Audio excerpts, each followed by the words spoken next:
For decades, the economic partnership between the US and the European Union has been the bedrock of the global economy. Seriously, a cornerstone. But recently that foundation has started to show some major cracks thanks to tariffs, threats, and a whole new geopolitical ballgame. So let's dive in and figure out what's really at stake here. First off, let's just wrap our heads around the scale we're talking about. This isn't some minor disagreement. The US and EU share the single largest bilateral trade relationship in the world. We're talking nearly $2 trillion every single year. That's more than US trade with China, and even more than with its direct neighbors, Canada and Mexico combined. It is massive. And that leads us to the big, looming question, doesn't it? When a partnership of this sheer size, one that's been built over decades of shared prosperity, starts to come apart at the seams, what happens next? The ripple effects could honestly reshape the entire global economic order as we know it.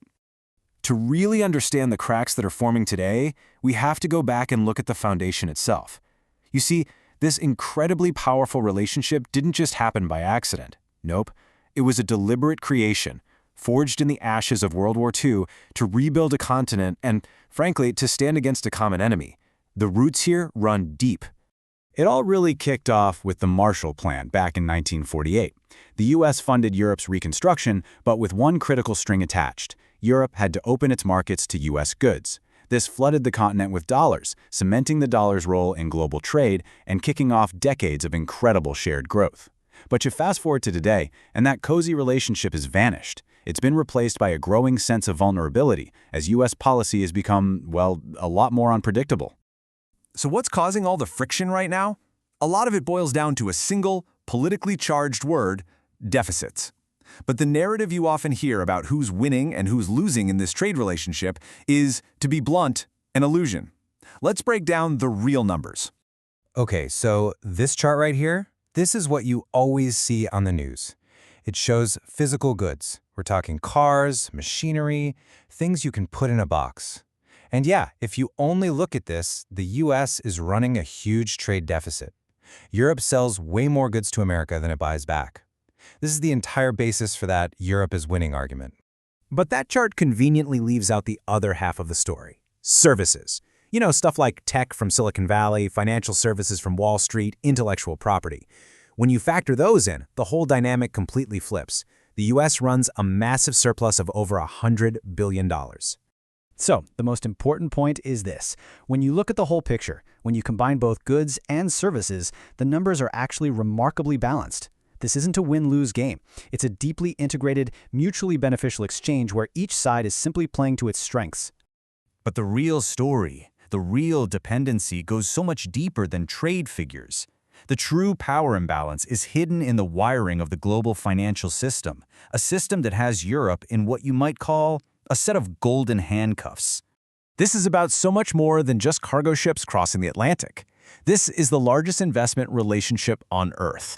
You have European companies building factories in the US, supporting over 3 million American jobs, and going the other way, Europe is the #1 destination for US investment abroad. The two economies are fundamentally woven together.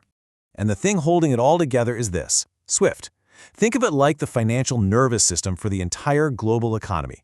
It's the messaging network that allows banks all over the world to securely send and receive instructions about payments. Without it, international commerce just grinds to a halt. And this is where America's ultimate leverage comes into play.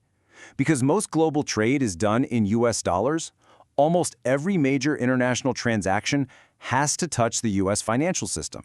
And that gives Washington the power to instruct SWIFT to cut off a country or a company, basically freezing them out of the global economy. It is an unbelievably powerful economic weapon. So, facing this reality, Europe isn't just sitting back and hoping for the best anymore. They're keenly aware of their vulnerability, and leaders across the continent are now actively trying to build an escape plan, a way to de-risk and reduce their dependency on a partner that's become harder and harder to predict. And we're already seeing this play out. The EU recently signed a huge free trade deal with the Mercosur bloc in Latin America. They're also exploring an alliance with the CPTPP, that massive Pacific trade group. The goal is crystal clear: build a global network that isn't beholden to the whims of either Washington or Beijing.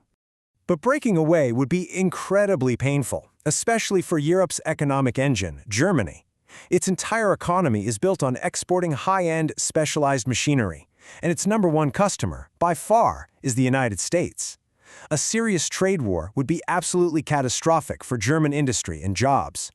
And then you have Ireland, which is in this uniquely precarious position. It basically serves as America's economic foothold in Europe, a pass-through for huge U.S. tech and pharmaceutical companies.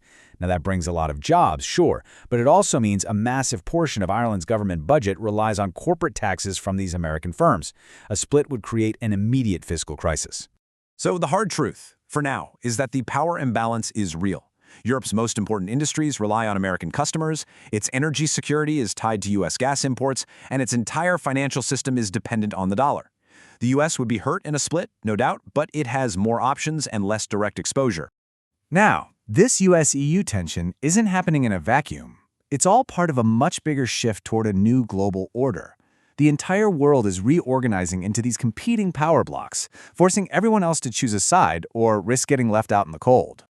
And if you want a perfect cautionary tale, just look at the UK. By leaving the EU, right as the world was turning more protectionist, it traded the collective bargaining power of a massive bloc for the ability to go it alone. In a world of giants, that is a very tough position to be in. The lesson Europe and other middle powers are learning is stark and it's unavoidable. In this new era of geopolitical tension, what once looked like a stable partnership now looks like a dangerous dependency. The status quo is no longer guaranteed, and that reliance has become a liability. Which leaves us all with this final, critical question. As the US and China consolidate their power, and as blocs like the EU are forced to become more assertive themselves, is there any real room left for nations to chart their own independent course? Or is the future one where everybody, eventually, has to pick a team just to survive?